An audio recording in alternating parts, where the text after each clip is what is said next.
ota-onalar, yaxshimisizlar?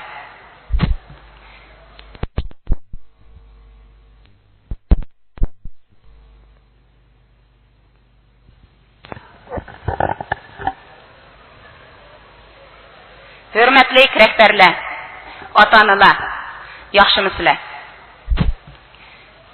Bugun qisib qolganligi uchun sizlarni chaqirib, keyin bu faoliyatni uyushtirib qo'ydik. Endi biroz xayrat qilasizlar. Men Abida o'qituvchi oldingi qismda 0 yoshdan 7 yoshgacha mush bolalarni tarbiyalash to'g'risida bir haqida so'zildi. Men endi 7 yoshdan bolalar o'rta maktabni bitagicha bo'lgan oraliqda qanday tarbiyalash to'g'risida so'zlashni o'ylashgandim, atrofliq tushuntirishdim. Lekin vaqt qisqa qolganligi uchun o'quvchilar bek izlab ketganligi uchun mush bolalarda egallagan umumiy ahvolimni, ondan keyin mush ota-onalarda ko'rilgan asosli savalliklarni, bolalarni tarbiyalash jarayonidagi savalliklarni bir haqida ota-onalarga inkos qilib qo'yishni muhim topdim. Mush bolalar bilan paranlashish orqali biz mush 30-40 bola bilan paranlashdik. Kech-kechlab bolalar mush mehmonxonada uyqusi kelib ketsa-mu, o'shada paranlashib kelib, gaplarini deb bo'lmay, majburiy ularni o'ylarga qo'g'lab ashunda qildik. Shuningdan qirg'a vaqtida bolalarda masalalar og'ir ekan. Egallagan ahvolimizdan qaraganda maktabdagi masala ancha og'ir emas. O'qituvchilardan bolalar ajoyib rozi ekan. Lekin mush ota-onalardagi masala nihoyatda og'ir ekan. Shunlashqa men bolalarning o'sib ketish qonuniyatini obdan eglab, yangi davr avlodlarini atrofli tarbiyalab chiqayli degan bu temadagi leksiyamni hozir boshlayman. Bir farzandning o'xshash bo'lmagan oilada tug'ilishi, o'xshash bo'lmagan ijtimoiy muhitda cho'ng bo'lishi shu bolaning ruhiy va jismoniy dunyosida cheksiz farqlarni paydo qiladi. Bu muhitning shu bolaga bergan g'idiqlishi o'xshash bo'lmaganligi uchun shu bolalarda ajoyib farqlar paydo bo'ladi. Bu to'g'risida amerikalik bir psixologiya olimi mundaq degan. Birinchi, agar farzand tanqid ichida yashasa, u haqni ayblashni yaxshi ko'radigan odam bo'ladi degan. Ikkinchi, agar farzand dushmanlashish muhiti ichida yashasa, u urushqoq bo'lib cho'ng bo'ladi degan. Uchinchi, agar farzand qo'rqinish ichida yashasa, u g'amkinli yuradigan bo'ladi degan. To'rtinchi, agar farzand rag'batlantirish ichida yashasa, u o'ziga ishonadigan odam bo'ladi degan. Beshinchi, agar farzand o'zini yaxshi ko'radigan muhitda yashasa, u boshqalarni hurmat qilishni biladigan odam bo'ladi degan. Oltinchi, agar farzand bexatar muhitda yashasa, u atrofdagi odamlarga ishonadigan odam bo'ladi degan. Yettinchi, agar farzand do'st ichida yashasa, u o'zininki yashayotgan bu dunyoninki naqadar go'zal ekanligini his qila oladi degan. Bu psixologning fikrlaridan qaraganda farzandlar kichikdilla madaniy, inoq, rag'batlantira oladigan, do'stonalik bilan to'lgan muhitda yashasa, u cho'qim ko'ngli muhabbat bilan to'lgan, insoflik, diyonatlik, boshqalar bilan chiqishib o'ta oladigan, umidvor bo'lib cho'ng bo'ladi ekan. Biz ota-onalar, ustozlar insoniyatga mana shunday nodir asarlarni sovg'a qila olamiz. Bolalarning suyimlik ota-onasi, qadrdon ustozi bo'la olamiz. Farzand tunji qatim ochiq shig'isini yig'lab, mushu fani dunyoga ko'z ochgan vaqtda tunji bo'lib toniydig'ini ona. Tunji tili chiqqanda deydigan so'zimi ona. Kechalari silab izlab turib yotadiganimi ona.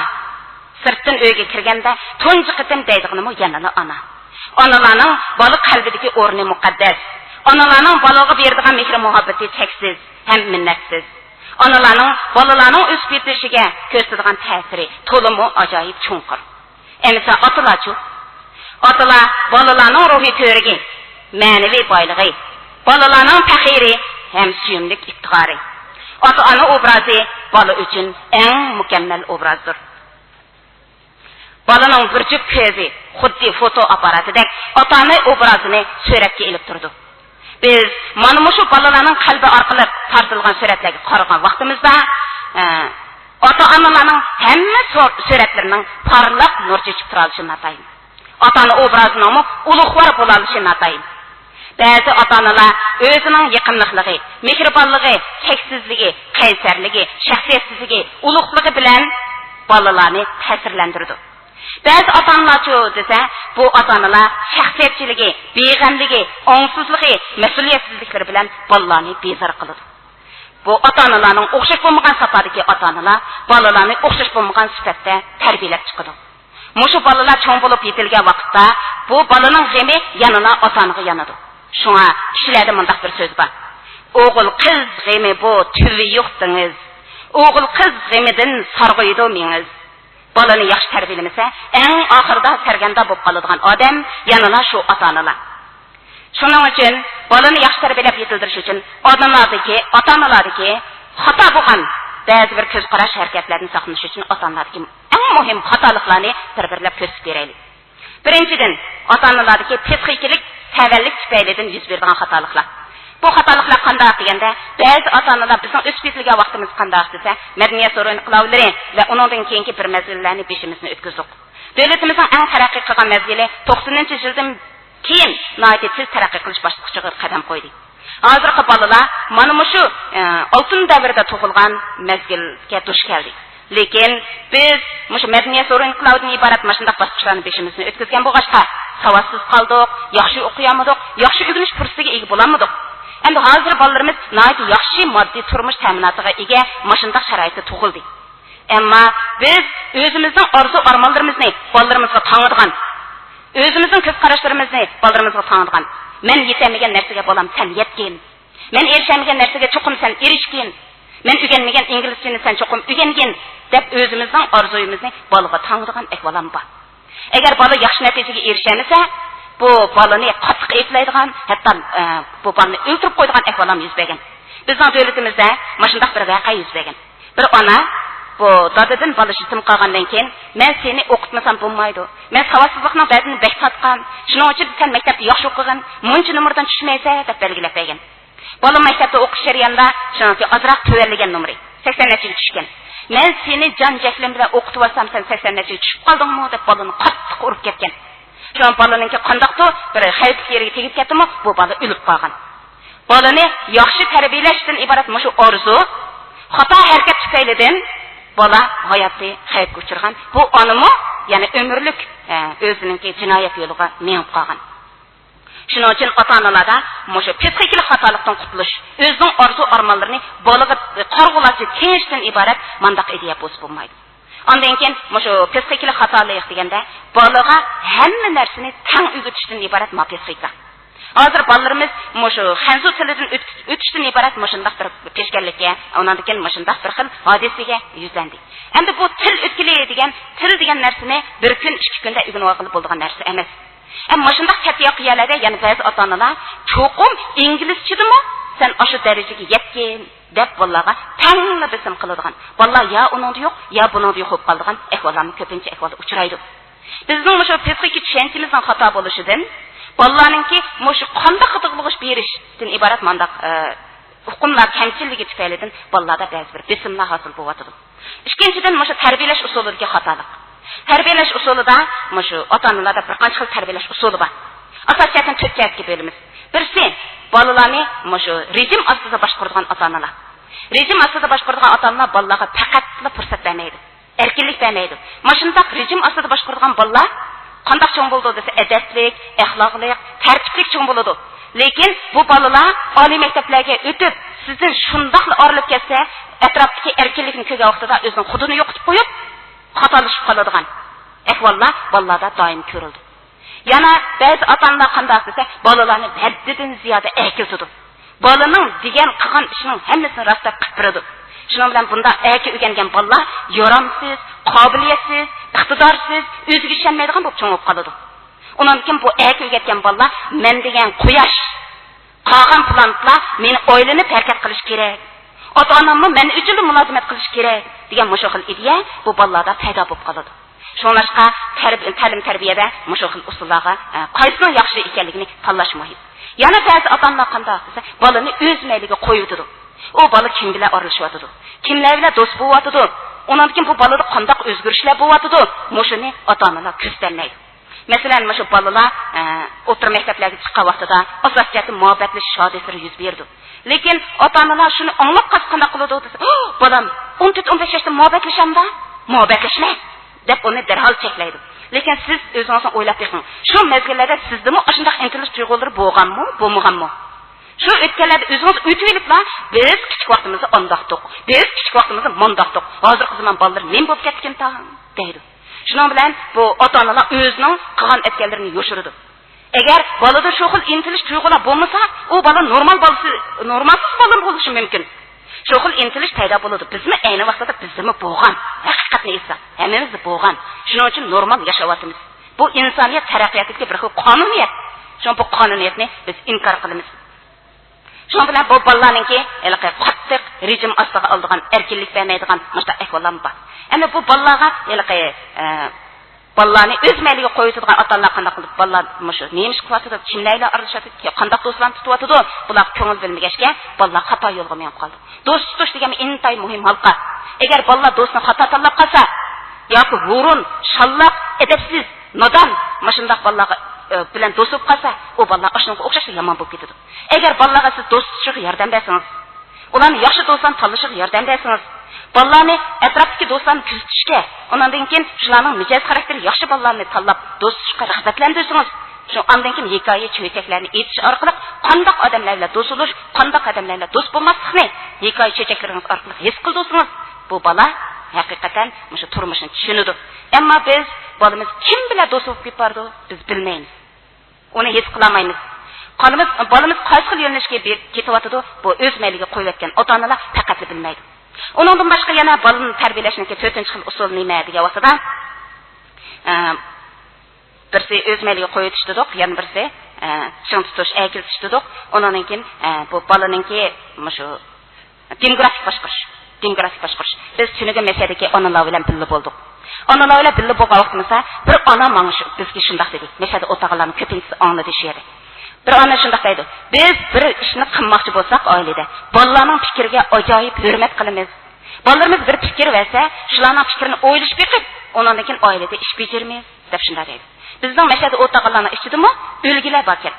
Bola tarbiyalashga eng muhim narsa nima desa, demokratik holatda boshqarish. Bolaning fikrining hammasi to'g'ri bo'lishi notayin, lekin o'ylash beqishqi bo'ladi. Undan keyin bolani mush oiladagi muzokara ishlarida qatnashtirgan vaqtida bolaninki tafakkur qilish iqtidori oshadi. Undan keyin o'ziga ishonish iqtidori oshadi. O'zining kimligini tunib yetadi. Undan keyin oiladagi o'rnini to'liq tunib yetadi. Shuning bilan bolada bir xil yaxshi yuz berdi. Shunlashqa bolani zoti qanday boshqarish to'g'risida Yusuf Hasajib mundaq degan ekan. Ota emgiga sinsa o'g'liga ko'p, bo'lar bu o'g'ilning qo'ypayli xo'p.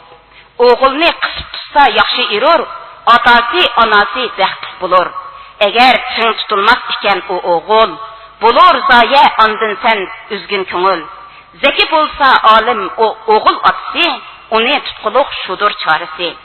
Kimninki bo'lar erkak o'g'ili qizi, chekib hasratda yig'lar o'zi. Bolani akiltishga bo'lmaydi. Haddidan ziyada akiltishga bo'lmaydi.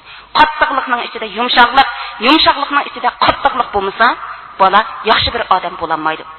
Yana nima degan desa, bolani akiltmaslik to'g'risida aniq bu odam 10-asrda bizga ta'rifgan.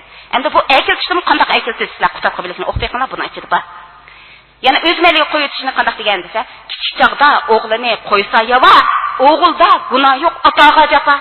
O'z mayli kichik vaqtida voy qayerda yuryapti, nima qilyapti, kim bilan do'st bo'lyapti, kimlar bilan oralashyapti, qanday ishlarni qilyapti buni bilan qaralmasa, bu o'g'ilda gunoh yo'q, otasiga japa. Xafilat ota-onaga bo'ladi. Tutsa o'g'lini ota o'gitib, qiz o'g'il suyunir cho'ngaysa to'lib. Bu bolalar kichik vaqtida tushunsa, demokratik holda bosh qo'ysa, bolalar cho'ng'anda ota-onadan rozi bo'ladi, ota-onasiniki o'ziga singdirgan ajrlardan ajoyib suyunadi, faxrlanadi. Ondan keyin yana o'g'il qizga o'gat fazilatlar bo'lsin, xulqi muloyim. Fazilatni, bilimni o'gatgan vaqtda bolalar odimiylikka qarab mangadi. Bundan orlib qolsa, bolalar odimiylikka qarab mangolmaydi. Shunlashqa, mushu tarbiyalash usullariga, mushu 4 xil usulning ichida demokratik usulni, ham bolalarni ching tutish usulini tanlagan vaqtimizda, ching tutganning ichida demokratik bo'lish, demokratiyaning ichida ching tutish bu bolalarning ta'lim tarbiyasida muhim o'rinni egallaydi. Bolalarning fikrlariga hurmat qilish to'liq muhim. Ondan keyin yana mushu ota-onalarning ta'lim tarbiya usulida mundaq bir xatoliklar bor. Ba'zi ota-onalar oilalarda bolalarga vakolatan ish qilib beradi. Bolalarning maktab bag'asi siyollarini ichirib qo'ydigan, sumkaga daftarlarini silib tayyor qilib qo'ydigan. Bu bolada o'z mustaqil sumkalarini yig'ishtirgan, siyolarni ichirib olgan, qarindoshlarini uchirdigan bu xil odatlarni yetildirmasdan butunlay bolani o'z ustiga ilib, huddiga ilib oladigan mashundaq ota-onalar bor. Bu bolani yaxshi yo'lga mustaqillikka boshlamaydi. Yana birisi nima deganida qanoatlantirish kerak bo'libmi dodalar mashundaq. Doda deb bo'lmuş ishdan otalar tomoqni yeydi, talab qochadi. Tamaqni yeb bo'lib, men talaga bir oyni kerak, tamaq singdir kerak deb mangdi. Talaq chiqib ketadigan vaqtida bolalar "Dada" deb "Mushumi de" deb 50 tiyinga bir so'mni berib qo'ydi. Shuning bilan bu bolada mushu pulni bir muhim deb biladigan, boshqa narsa muhim deb bilmaydigan, otasi bir necha qitim silkib o'tgan keyin dadasiga ancha ko'ngil bilmaydigan, uningga mehr muhabbat bermaydigan, dadasini sevmaydigan bo'lib qoladi. Bu oilada mushu dadalarniki ko'pincha mana shunday ahvollar bor. Dadasi bolaga ko'ngil bilmasa, mushu otasini sevmaydigan, eslamaydigan mana shunday ahvollar oilada ko'pincha bor. Bu nima uchun shunday bo'ladi deganda, mushu qanoatlantirish fikirlar bu. Pulni moddiy turmushni qanoatlantirib bas bo'ldi. Lekin ba'zi ota-onalar mushu davomli bolalarga deydi: "Sening nemang kam, a? Sen nima degan baxtlik? Voy, ma yerliklar qarab qanasan? Ojachilikni qilib bor. Yalang'ida shirib bor. Sening kiydig'ing va yeydig'ing va" deymiz. Lekin o bolalarning ruhiy dunyosida zodi nemaning borligi ekanligini bilmaymiz. Şonlaşqa moddiy turmushni qanoatlantirish bu odamning taraqqiyotidagi faqat eng tuvan turmush saviyasi. Maslovninki shundoq ehtiyoj qatlami ta'limoti degan bir ta'limot bor. Bu ta'limot nima desa, bu yeb ichish, kiyim-kechak, turar joy degan bu odam ehtiyojining eng tuvan qatlami. Mushu rayondagi, mushu neft rayondagilar sizlar eng tuvan qatlamini hal qilsizlar. Uning ustida qanday ehtiyoj bor desa, bexatarlik ehtiyoji. Bexatar deganda bu jamiyat omon eson bo'lsa, tinch bo'lsa, tinch taraqqiy qilsa, bu xil ehtiyoj tug'ildi. Uning ustida nima bor desa, hurmat ehtiyoji, muhabbat ehtiyoji, o'zini taraqqiy qildirish degan ehtiyojlar bor. Lekin biz eng tuvan qatlamga ehtiyojni qondiriblar, chunki biz yuqori qatlamga ehtiyojlarga e'tibor bermasdan, nemankan deymiz. Amaliyotda biz ruhiy ehtiyojga qarab, ruh o'ziga qarab ketyapmiz, ham buni izlayapmiz. Shuning uchun ota-onalar mush qanoatlantirish, moddiy turmushni qanoatlantirish tipidagi ota-ona bo'lib qolsa, turmushda ajoyib xatolashgan bo'lamiz. Buningga diqqat qilmasak bo'lmaydi. Yana ba'zi bir ota-onalar qanday desa, nazorat tipidikilar. Bular doim bolani xuddi mush apparatda kuzatib turadi. Bola bir ishni xato qilib qo'ysa, uni mundoq qilding deb doim aytlaydi. Shuning bilan bolada jur'atsizlik kelib chiqadi. Odam psixikasi nimadan keladi desa, mush obyektiv reallikdan keladi. Obyektiv amaliyotdan keladi. Ong qayadan, ming qayadan taraq qiladi deganda obyektiv amaliyot qatnashsa, o'sha turmushga cho'nqur cho'ksa, uningki odamning aql taraqqiy qiladi. Agar odamni mush obyektiv reallikdan o'yrib etsa, masalan, o'ynash, kulish, do'stlashish, undan keyin odamlar to'pi, ota-ona mehr muhabbati, tamoq etish, yeyish, qo'pish, mush narsalardan o'yrib etsa, faqat bir kitobning qo'lini qilib qo'ysa, bu odam mukammal odammi deganda, u mukammal odam emas.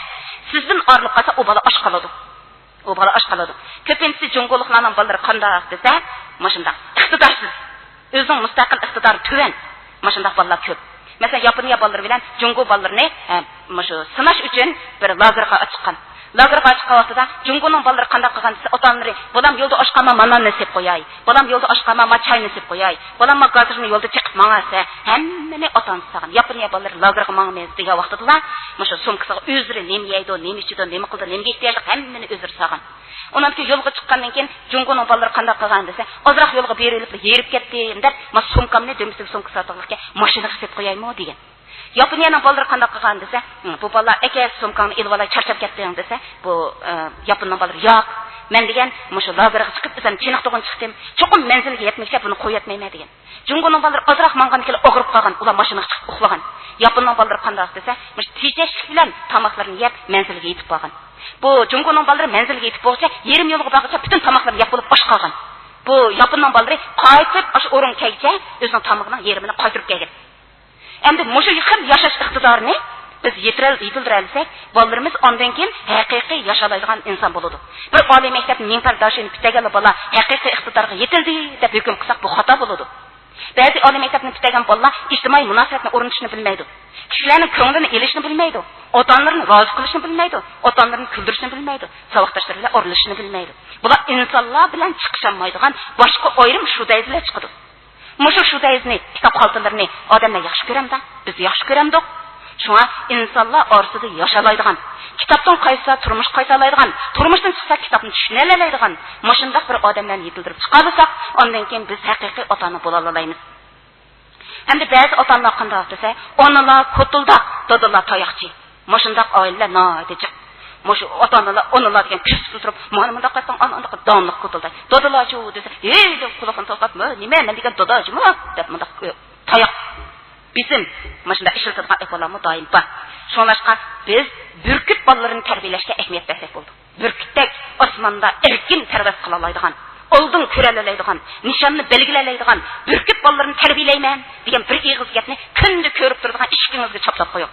Shu vaqtda shu xat o'zingizga qayta javob qaytarib turadi. Shundan ilhom ola olasiz. Yana shu Shanxayda tajriba sinfidagi 3 yaxshi bolalardan bir imtihon bor ekan, sinaq bor ekan. Shu sinaqni taqitibdi. Taqatqa vaqtida bu bir savol bor ekan. Gongtan etganda, meyfan etganda, uning ichiga suv quyamdi, quymamdi. Bu savol ekan. Oxirsida suv quydi, moy quydi, hech kim quymaydi. Undan keyin ashunday to'q chatdi degan savol bor ekan. Buning ichida guruchni diyansan quyib, utul to'q chetib qo'ysa meyfan pishadi degan bola 80% ekan. Mo'shu bola turmushdan ayrilib qoldi. Shu bola sizdan ayrilib qolsa yashalamda. O kitap şu ders qildingiz, kitapni o'rgatdingiz, ma'lumot o'rgatdingiz, siz vaqtni tutib faqat turmush qatnashtirmadingiz. Mushu bolaning iqtidori zoti qanchalik.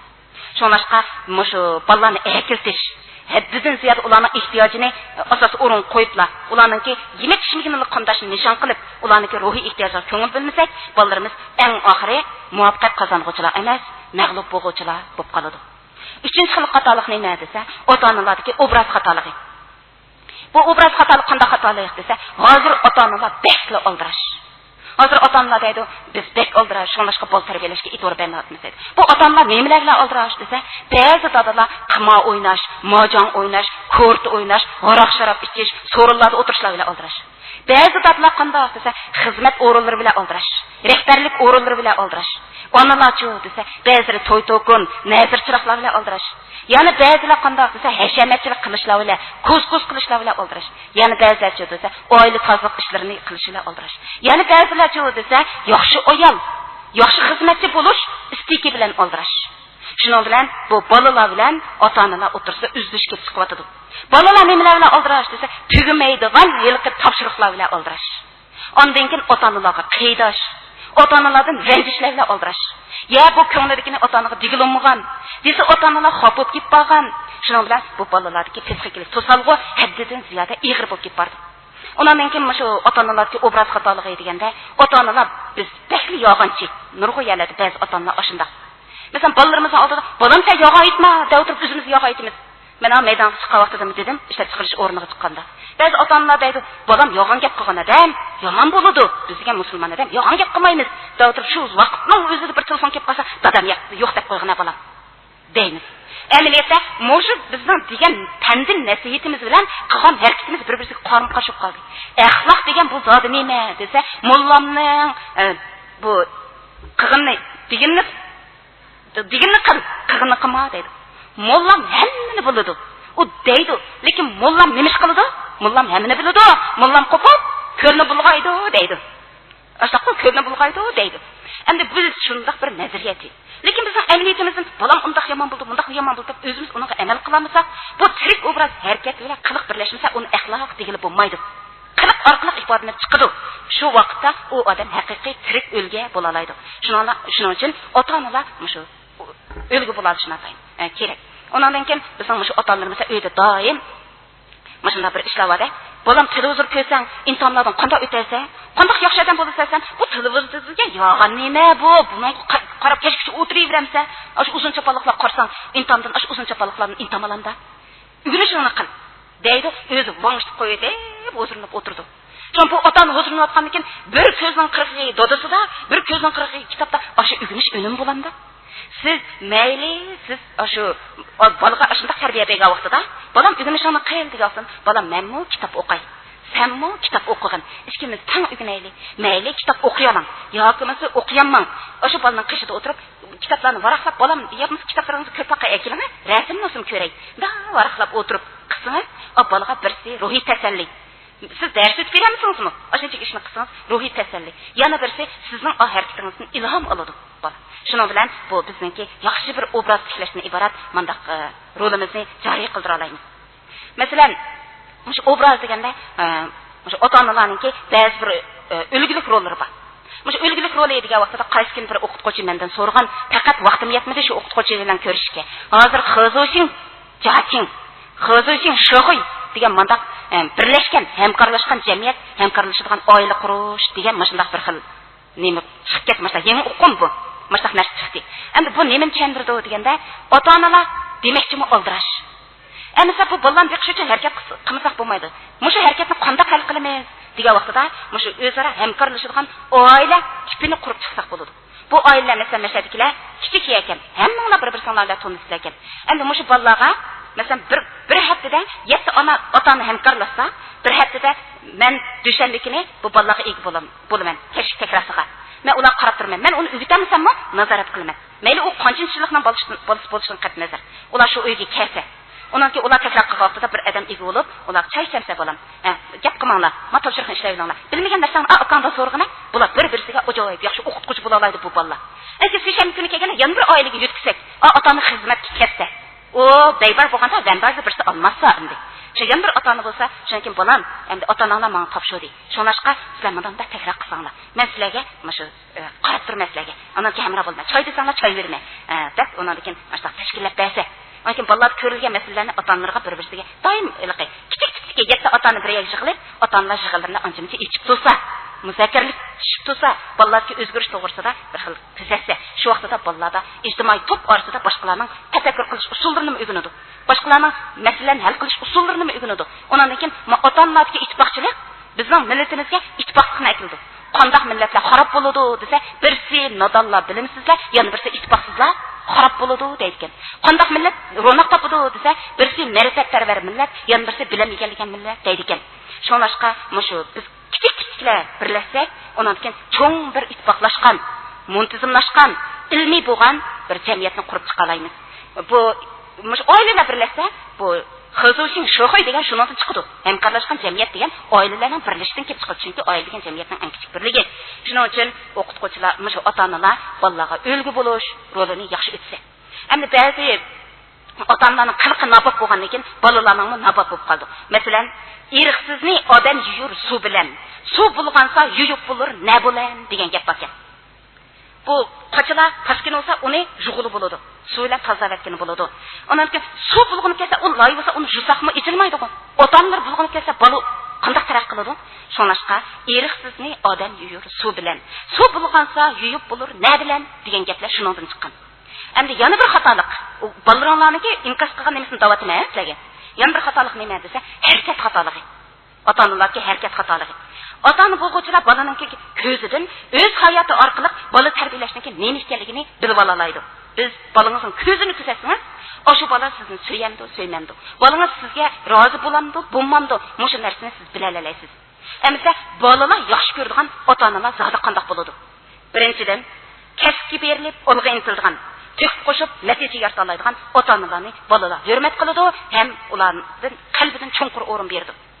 Hem keski berilip olgu intildiğen, tük koşalaydiğen diye vaqtida, mesela bizim yurtumuzda Nurtay Hacim dep bir hacim var. Ben bu gapni ishlab atgan o'rindagilarga deb bersam, hammasi yig'lab ketdi. Nurtay Hacim intayin oldirash. Bu odamning minut sekund vaqti yo'q. Ammo bu odam har yili 120 bolani qabul qiladi maktabiga. Yetim bolalar, yetim yesir igichaqsizlarni qabul qiladi.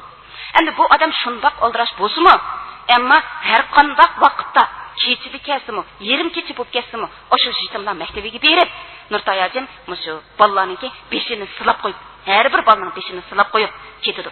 U bola uxlab qolgan bo'lsa, o'rinda dasturib, "Hojim dada, ketmisin" deb chiqlaydi. Hamma bola yoshligida "Hojim dada" deb keyindan qilib qo'ysa, ko'rgan odam ta'sirlanib ketadi. Ammo biz ikki bolamizning beshini sila olmadik. Biz uylarga soat qanchalarda kiramiz? Bolalarga qanchalik mehr muhabbat beramiz? Nurtay Hacimning mashinasini bütün shahar bo'yicha hammadan biladi. Shundoq Nurtay Hacimning mashinasi ko'rilsa, darhol har qaysi millatlarning hammasi yo'l boshladi. U bütün millatlarning qalbidan yuksak darajada o'rin oladi shu odam. Qarasangiz oddiy bir odam. U odam nemisi orqali shunchalik iziz ko'rindi bizga, shunchalik bir yaxshi odam ko'rindi degan vaqtida bu odamning eng muhimi to'hkor el o'g'li. Bizmi o'sha ikki bolamizni el o'g'li qilishimiz kerak. El o'g'il qilishimiz kerak. Mushu Qashqarlik bir qizni 3 bola yetim qolib ketgan, Qashqardan o'sha uchining birisini aytib shu odam. U bolalar cho'ngib ketdi, erib ketdi. Hozir ko'sa ular burtlar chiqib, undan keyin mush chochlar qop-qor o'sib, jo'nfur bo'lib, yilqi chochlar degan shundoq tezib ketdi bu bolalar. Hozir katta bir odam bo'lib ketdi. Shularning ichidan bir qiz imtihon berish orqali Yaponiyaga o'qishga mangdi Qashqarlik qiz. Мұшы қыз оқышқа маңғанда, машындақ сорында о қызға бір орын тәйірлап бәді. О қыз әр күні Hacım dadısıға отап, Хуршидам опсыға отап, шиырланы yazıdı екен. Әр күні yazıdı екен. Hacım dadısını сүйініп, машындақ шиырланы yazıdı екен. Ondan кейін бұл қыз Японияға çıktыға вақтыда мұхбірлер бұл қызын зиярат қылды. Бұл қызға гүл тағзым қылды. Şu вақтыда неме десе, мен Японияға маңдым. О қыз küçük қыз екен. 14 yaş, 15 yaşımki, şundaq. Bu kız dedi, men Yaponiyaga mangdim. Men Yaponiyaga berib, doktorluq unvonini olmag'icha, men Yaponiya chegirasidan chiqib, vatanimga qaytmayman. Hojim dadamga, Xurshidam opamga javob qaytarish yuzasidan men doktorluq unvoni qog'ozini mushularning qo'liga tutqizishni orzu qilaman, ham mush maqsad uchun tirishman, deb shunda dedi. Ondan keyin mushu to'yanda o'tag'illa bu qizning yozgan she'rlarining hammasini o'qiganda yo'ldoshim bir vaqt mening yo'ldoshimning ancha bir ishlarga yig'lab ketmaydi.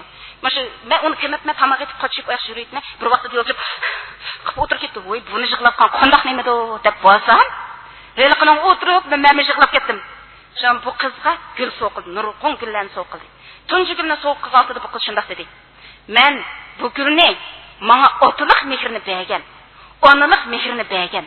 Çarçap ketken vaqtlardımı kimi kelip mening beshimni silgan Hacim dadamga ham Xurshidam opamga so'q qilay deb ularga berdi. Bu günni ilishqa men nasib emas. Menga otliq mehrini bergan, onaliq mehrini bergan mushu opam dadamga Hacim onamga tava deb mushlarga tutqizdi. Shu vaqtda men o'tirib hilqiyada yig'lab ketdim. Qarsam meningki kichik bolamni yig'lab ketibdi. En mushunda cho'ng kichikning qalbini larziga salolgan ish nima deganda tüktikar ota-onalar. Tüktikar ota-onalar. Endi bu tükbini hamma yerda qo'shqilib bo'lmaydi. Hamma narsa hamma odam hojimdek bo'lolmaydi. Endi biz zodi qandoq narsalar orqali tükib qo'sha olamiz deganda kishilik degan ot ikki narsadir. Kuyimchan bo'lish ham sehilik erur. Sehidek otalar kimdir o sehi? Sehijon pidolab o'tar haqqi. Sehilik emesdir taratmak kümüş, sehilik xalqqa jon pido bo'lish. To'g'ri deymi, ha? Sehilik degan hamma odamga mani eshitib, jo'zlarni bo'lab mehmon qilish emas. Sehilik degan elning bolasi bo'lish. Shunlashqa biz boshqa odamga sehilik qilamizmi? Ota-onalik mehrimizni bolalar uchun ota-onalik darvozamizni ochib etaylik. Ular bizning bag'rimizga qonsin, bizning yurtimizga qonsin. Bizning mehr muhabbatimizga qonsin. Shu vaqtda o'sha bolalarning qalbidan biz yuksak darajada o'rin ola olamiz. Shunlashqa men ota-onalarga tavsiya qiladiganim, mushu bolalarningki ota-onalarga harakat xatoligidan saqlanish kerak. Bolalarning oldida nobop qiliqlarni qilmaslik, ulgu bo'lish nihoyat muhim. Abidani deb o'tib ketdi. Ota-ona qiliqi hech qachonda shu bolaning oldida qilib, keynida ko'rsatmay qilgan qiliqlari bu tarbiya bo'lmay qolmaydi. Ota-onaningki jamiyat qilayotgan har bir qiliqi shu bolaga balgilik darajada ta'sir ko'rsatadi deb shunda dedi. Ulgu bo'ladi deb shunda dedi. Masalan, men topshiriq bersam, bolalar menga faqat topshiriqni, men degan topshiriqni ishlab bermaydi. Bu bolalarningki qalbida nurg'un sirlar bor. O'shalarni yezib berdi. Biz kech-kechida o'qib yig'lab ketaman. Mushu ota-onalarni chaqirib, shularga o'sha bolalarning qalb sadolarini yetkazib qo'ygim kelib ketadi. Bir vaqtda bir qiz meni tutib elib, "Molim, sizga bir parcha xat beray. Bu xat bo'lmay o'qib qo'ysangiz" dedi. Mayli xatni elib, uyga berib bolalarim xat bo'lmasanglar, ko'chadan tamoq yeb bo'lsanglar, bir muhim vazifa chiqib qoldi deb tavsiyalar chiqarib etdim. Mayli xatni uyda o'tirib o'qidim. O'sha qiz nima debdi desangiz, mayli topshiriqda, mayli xatda mening bir dadam bor. Bu dadam noyitim harakash. Harakash bo'lsa-ku mayli, bu bir ichimlik, ichib olsa keyin nafsiga yishib ketilgan, ammo dadam tayoqchi. Bu dadam taloq chiqib ketib, haraq ichib olibdi desa, qachon kirib opamni uridiki deb qo'rqinchlik ichida yashaymiz. Dekidiki bo'lib ketimiz. Ba'zi bolalar mushu ko'chada dadamni ko'rib qolsa, dadam bugun ichib olibdi desa, sinfda o'tirib ma'lum dars yozayotganmiz, qallam qilchi dars tushmaydi. O'sha dadam qachon berib opamni urib ketadi degan dekidiki men o'tirmay. Shunlashqa mushu dadamningki mushu qilmishlarini men cho'ngildim, oliy maktabga o'tdim. Endi men cho'ngildim-ku, dadamga bir 100 deb boqay deb oldiga kelib deyman, lekin mashaq bir pas usxon ma'lum mushu kelimda to'saman qandoq deyman. Eg'zimni ocholmayapman. Men mashunda dadamning mushu qilmishini nomus qilgan uchunmi, mening mijozim bek ishga moyil bo'lib ketdi. Men bir odamga tishimni yerib birnim deyamaydigan bo'lib ketdim. Sinfdan mening mavjudligimni savoqdoshlarim bilamdigandi. Men shuncha yil o'qidim, mening mavjudligimni hech kim bilmasligi mumkin. Shunlashqa o'ylab yaqin ma'lum, mening birmi do'stim yo'q.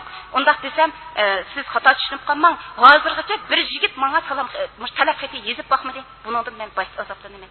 Men taqdirqim qamlashgan qiz. Lekin meni nima uchun boshqalar bosh qilmaydi desangiz, mening ruhim o'ldi, jismim mavjud. Mushuni o'ltirgan kim desa, mening qotilim dadam. Men qandaq qilgan vaqtida, mushu dadamni opamning qishiga qaytirib, 50 bir dadamni yarata olayman degan mushu narsani yezib ketibdi. Men bir kecha yig'ildim. Yelqiniga bir kecha yig'ildim. Ondan keyin bu qizga mushu ma'lum siz talab mushu o'g'illardan kelgan talab xatlar qandaq bo'ladigan deb o'ylayman. Ammo o'qimadimmi desam, o'qib baqdim ma'lum. Do'stimga bir o'g'il talab xat yozibdi. Shuni bir o'qib baqdim. Lekin menga birma odam talab xat yozmadi. Mana bu bolalarning baxtini ota-onalar o'z qo'limiz bilan ujuqtirib etamiz. Bir qiz adabiyot o'qigan bir qiz menga bir topshiriqda shunday yozibdi. Ma'lum, buni temasi mangu ega tegmasman degankan. Mangu ega tegmasman. Shun bu qizga uni o'qidim men. O'qib, herqa bolani tushundim. U qanday ishgan desa, bir otada, bir onaga ko'yib, bir ayolga ko'yib to'y qildi. Ular balajaqli qopdi. O ayolni og'asida bu ayol sog'lom ekan. Lekin qandaqda kunlar o'tgan sari bu ayolning ko'zi sal tutilishga boshladi. Shundaqla bu tutilishga boshlagan ekan, bu qandaq qilgan desa, shunda ayol bir nimalar tutishib ketib qolsa, olib qaraydi ekan. Uni onasi ko'mayotgan qizi ko'rdi ekan. Ondan keyin choylarni shunday to'kib qolsa, shundan keyin eg'izida chiqamayotgan ko'zini shu olaydi ekan. Shundan keyin yana mush bir ishlarni sal xato qilib qo'ysa, bu qosh ko'zlari chiroyi o'zgarib ketadi ekan. Shuning bilan bu datisini ko'zdi berib bu qizga qanday nima paydo bo'ldi desa, bu er kishi dodamdek bo'ladigan bo'lsa, hergiz ega tegmasman debdi. Shuning buni men o'qidim. O'qituvchi, siz men sizga va'da beray, menga ega tegmayman. Dodamdek insonlarni qadrlamaydigan insonlar bek chiqqan, shuning uchun ega tegmayman deb yozibdi.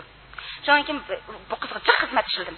Bu unda o'zingiz bu mayda o'zingiz o'ylab beqing, agar nishonlaringiz undaq bo'lsa, bunda jiq suhbatlashdim. Keyin bu qiz bilan visolda uchrashib qoldik. Uchrashib qolgandan keyin visol didor haqqi bo'ldi. Ikkimiz ko'p paranglashdik. Qandaq oliya ahvolingiz desam, ma'lum sizga degan gapim to'p-to'g'ri ekan. Asli dadam meni oilatilib, o'sha norisida vaqtimda qalbimni o'ltirib ketgan. To'y qilgandim, bir oy chiqishamasdan bir oydan keyin o'chirishib ketdim. Men to'y qilishga loyiq emas ekanman ma'lum. Mening jismim mavjud bo'lganim bilan ruhim o'lib ketgan deb o'shunday dedi. Mana bu qiz tul o'tirib o'tdi. Mushu holatni keltirib qo'ygan kim desa, ana shu ota-onalar obrazi. Ota-onalardagi harakat obrazlari. Shunlashqa biz harakat jihatdagi ba'zi xatoliklarni yangisak bo'lmaydi.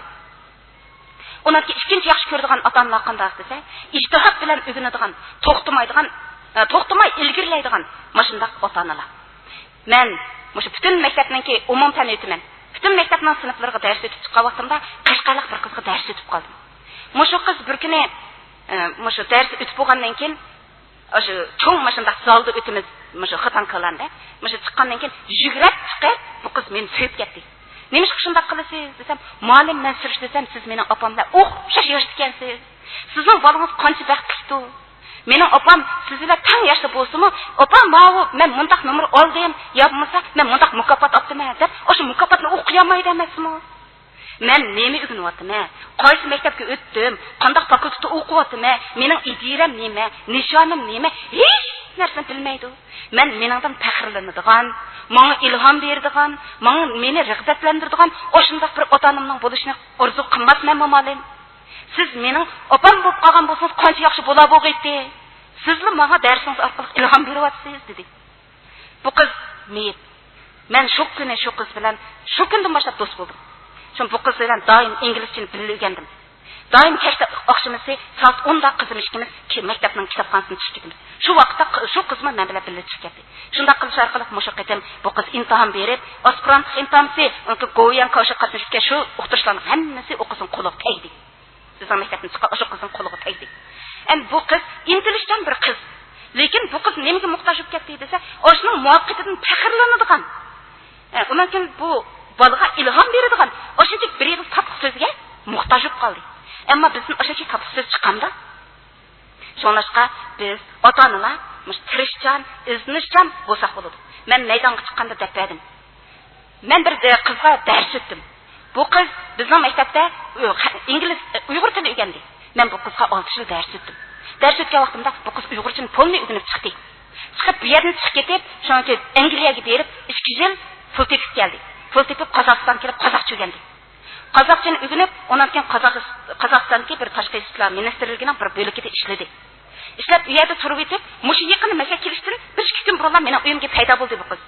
Men osmondan tushganda lezib qoldim. Voy Haydar, nereden keldingiz? Angliyadan keldingizmi desam, yo'q, Urumchidan keldim dedi. Qayerda turyapsiz desam, joyi shu yerda turyapman dedi. Nima qilasiz desam, voy qarang, mushu Hanzu tili butun dunyo tili bo'lib ketyapti. Men Hanzu tilini o'rganmasam, yoni yashayolmag'idakman. Shuning uchun Hanzu tili o'rgangan keldim dedi. O'ylab yaqinlar mushu qiz qancha yoshda deb men aytkilarni so'rsam, ular 20 yosh, 30 yosh degan dedi. Men sizlarga deb bersam 57 yosh. To'y qilmagan qiz. Odamda mana bu qizda doim shundoq bir gaplar bor. U qiz intayin mehribon, intayin kuyimchan, atrofdagilarni o'ylaydigan mana shundoq bir qiz. Mushu qiz bilan tanishganimga shunchalik xursandman. U menga boshqa birini beramaydi, men pul berib boqqanim yo'q uning. Boshqa birini berib boqqanim yo'q. U qiz qanday qiladi desa, mana mening yo'lchimdan putusinib ketib, qattiq bir voqeaga yo'l qo'yib 3 yil yetiq bo'lib qoldi. Shu yetiq yetgan vaqtida yo'ldishimni ko'tirmay, qo'qqizimay, to'simay, mana shunday qilib baqdim. Shu vaqtda har kuni aytganligi, men ishqim menishdim burun, mushu vaqtimlarga ta'sir yetkazmayman. Men sizlarning oldinglarda Xudoga talovat qilay deb mush yig'lab turib, Xudo mening do'stim turdigan mana shunday bir ishga yo'liqdi. Sen bularga illiq oila berish uchun mushu yo'ldishining salomatligini asli keltirgaysan deb yig'lab kelsa, bizning ibodatimiz ibodat bo'ldimi deb ketmayman. Shundoq ta'sirlanib ketaman. Har kun unutmaydi bu ishni. Yo'ldashim menga taloq chiqqan vaqtida bu men gul so'q qilishni unutib qolibman. Men bu esimga kelmabdi. O'sha qiz ondoq yedim bir tal gulni jurib elib mening yo'lchimga tutgan. Muborak bo'lsin degan. Oddiy ishlar bu. Oddiy ishlar, ammo mehr muhabbat o'sha oddiy ishlardan ko'rindi. Oddiy ishlar orqali ifodalandi. Shunlashqa elga muhabbat beradigan odam, elni suyalagan, ota-onasi suyalagan odam o'zining millatini suyalaydi, o'zining xotinini suyalaydi, bu atrofdagi hamma kishini suyalaydi, dunyoni suyalaydi. Dunyoni tushunalalaydi. Shunlashqa biz mushu ehtiyotchanlik bilan o'rganadigan, to'xtamay ilgirlaydigan ota-onalardan bo'lishimiz kerak. Undan boshqa yana ota-onalar vaqtni qadrlaydigan bo'lsa, bolalar bek yaxshi ko'rdi. degan va'dasida turmaydigan. Bugun mana maydonga chiqdik. Bizning rahbarlarimizniki mashadiklaring boshqarish iqtidori intayin yaxshi ekan dedim men. Cho'qim degan vaqtda yetib borsak bo'lmaydi deb 8 minut qolganda masalaga boshliq bizni yetkazib keldi. Men hayron qoldim. Cho'qim mashaq va'dada turish kerak. Vaqtga amal qilish kerak dedim. Chunki buningda mening ta'siratim bor. Men Xayzir bilan shunchalik yaqin do'st bo'ldim. Uningga men bilim berdim. U menga bilim berdi. Lekin u menga vaqtchadan hech qachonda kam qo'yayotgani yo'q. Bu qizga shunchalik dars etsam, bular vaqtga bek e'tibor qildi. Biz chetalik dars etganda eshigini tuyga berib, soatimiz qarab 1 minut bo'lgan bo'lsa, eshigini tuyda eshikni chekmay turib turamiz. Chunki bularning shaxsiy ishlari ko'p. Shuni turib turamiz. Dal shu vaqt to'shqa vaqtida eshigini chekamiz. Ondan keyin kiramiz. Agar vaqt to'shmay qolgan kirib qolsak, biz bu vaqtda deyishmagan-ku deyman deganda gaplar bo'ladi. Shu ishlar menga bek ta'sir qiladi. Ondan keyin mushu bizning tezqikimizdagi ba'zi bir narsa. Masalan, uyga men yana Jayn degan birisiga dars berdim. Mushumi qanday qiladi desa, bu yerdagilarning tezqikisiga hayron qoldim. Masalan, uyga kirmansizlar, tomoq yeb ketinglar desa, ma'qul deb bir to'p odam kirib ketadi meyada. Lekin ular deydi, qanday vaqtida kirib bir kuni Allohdan izlab ketdi Jayn mani. Qanday vaqtida mushu o'sha desa, kirsam bo'lamdi, kirmasam bo'lamdi. Qanday vaqtida kirma, qanday vaqtida kirmayman. Bu zot farq bormi, yo'qmi deganda bek tutilib qo'lingizni so'rab ketsa kiring. Bo'lsa uyga kirmaysiz, to'rga o'tmaysiz deganlar xo'shlab keting. Desam, asli bunday yolg'on gap qilmasa bo'ladi-ku. Buni masalan chataliklar oldinlar deyishib qo'ymasa, hech qachonda bir odamning uyga besib kirmaydi. Men Jaynning ishidan ajoyib ta'sirlangan. Bu Jayn bir mavsumda men keyingi mavsum uyga qaytmayman dedi. Tayyorlik qildi. 3 oy qolgan tuyuqsizlar uyga qaytadigan bo'lib qoldi. Amerikada. Shundan keyin bu qiz meni ko'rib yig'lab ketdi. Jayn nimaga yig'laysiz desam, men bek plansiz bir ishni qilib qo'ydim. Shunashqa ozoblanib ketyapman dedi. Qanday azoblanish desam, men bu ishni 1 yil burun inimga deb bo'lishim kerakdi. Hozir mana men 3 oy qolganda inimga men Amerikaga qaytmayman desam, ularning shaxsiy turmushiga, uning xizmatlariga qulaysizlik yaratib qo'ymadim. Men tuyuqsiz berib qoldim emasmi? Bu edepsizlik bo'ldi deb yig'lab ketdi Jayn. Jayn qancha yosh o'ylab yotganlar 60 keldi hozir. Endi bu biz qarindoshlar uylarga biz kirib ketaveramiz. Lekin mana Allohning shaxsiy turmushi, Ondan keyin ularning uyg'unishi, vaqti deganlarga ajoyib e'tibor berdik. Mening yaqin do'stim Hayzir oxirsiz qanday qildi desa, turdigil, kechikdi 1 minut. Bo'ldi qaytdi 2 minut. Mundaq bo'ldi. Ketay, meniki balam og'rib qolsa, siz ketavering, hech kim bo'lmaydi. Bo'ldi, andaq mundaq deydi. Lekin uni yezib qo'ydi. Ashuni yezib, bizning Yuandanga topshirib beribdi. Yuandanga topshirib berib, shuninglar mening xizmat stilimni menga ogohlantirib qo'ydi. 1 minut, 2 minutdan keyin men 1 soat necha minut kechikibdiman. Vaqtini optimal o'sha bicharaning. Shuning bilan men vaqt degan shu kanda degan o'sha tuyg'u chetliklar bilan orilish orqali yetildi. Undan keyin o'sha Hayzir bir narsaga hayron qoldi. Mesela to'yga bir kuni shakk to'y deb bog'aq ketgan. Chunki bu Hayzir shakkqa beribdi. Soat 4 deb to'tili beryapti. Berib o'tiribdi, inek degan chiqib ketaydi deb buni. Jo'nan keyin helaqa oylanishlarga qo'zitishlardan bomkin tanish qilib mashinlarni bezab helaqa ko'ch tozalash qilamiz. Bu ko'ch tozalashlardan kaygacha to'qqizib ketdi. Shu ondan keyin qo'saqlari eti totib ketdi Hayzirning. Shundan keyin zodi soat 4 qanchada boray deganda 4 6da bering, 6da 8da bering, 2 soatdan keyin o'sirib biz mashinda desam shuninglar sho'nglashqa biyadiklar ostimon ekan sho'nglashqa biyadiklar bek namratdan taraq qilmaydi ekan. Chun bir vaqtida bizning maktabning oshxonasini o'rgil turib ekan kran bilan mundoq qilib buzib ekan. Tova biyada uy buzishlar ajoyibgina. Mushtoq uy buzib kelib rasm tutib ketdi. Bizga nisbatan g'alati ish emas u. Lekin rasm tutib ketdi. Bizning hamma ishlarimizga ajoyib diqqat qiladi. Lekin bizning eng yomon ishimiz nima desa, vaqtni qadrlamaslik. Vaqtni yaxshi deb bilmaslik. Masalan, biz maydonga chiqqanda shunday bir narsani bayqadik. Bizning bu rahbar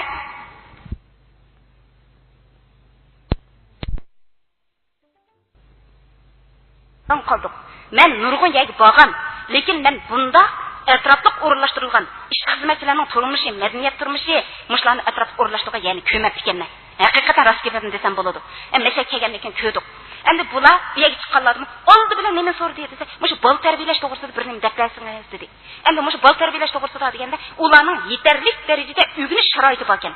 Sizlar bolalaringlarni qarn vitrda tarbiyalayman desanglar, tarbiyalaysiz ekan. Eşyada bir 20 kun, mesela 20 saat demaganda kitapxonalarda kitaplar ko'milib yetibdi. To'g'rilarga uloqliq turibdi kompyuterlar. Endi mushunodan foydalanib, eriyada uyg'unib, uy kelgandan keyin shuni vallahi behsak. Yetakchilik qilsak, 57 yoshlik, 60 yoshlik sayin Hayzirlar uyg'unayotgan yerda, meshada o'taqanlardan 30 yoshliklar kirmonga biz. Endi biz 40 yoshga kelsak, qiyirdi qo'llaymiz. Amaliyotda Jayn mening qo'limga qancha kelgan desangiz, 39 yoshga kelib mening qo'limga tekkan shu. Ma Chris qanchada kelgan desa, Chris deb yana angliyalik birisi bor. U qanchada kelgan? 38 yosh vaqtida mening qo'limga kelgan. Men ashnaqa uyg'urcha o'tgan. Undan keyin ma Jayn qanchada kelgan desa, 49 yosh vaqtida mening qo'limga kelgan. Heli doqtak deganni, mush uyg'urchada mundaq yerda ishlatdi, qolqangan deganni mundaq yerda ishlatdi desam, yeli unutib qoldi. Lekin bel qo'yatmasdan o'g'ilib, hozir qayerda o'qituvchi desanglar, izlab boqsanglar bo'ldi, Shinjongda shu yerda o'qituvchi. 50 yosh kelib o'g'ilib, Shinjongda o'qituvchi bo'ladi. Lekin biz mushu elzal sharoitda turib, yana mashundaq yaxshi unum yoritamaymiz-ku. Ma elzal sharoitni qimmatli deb bilmaymiz-ku. Undan keyin biz yana bir xil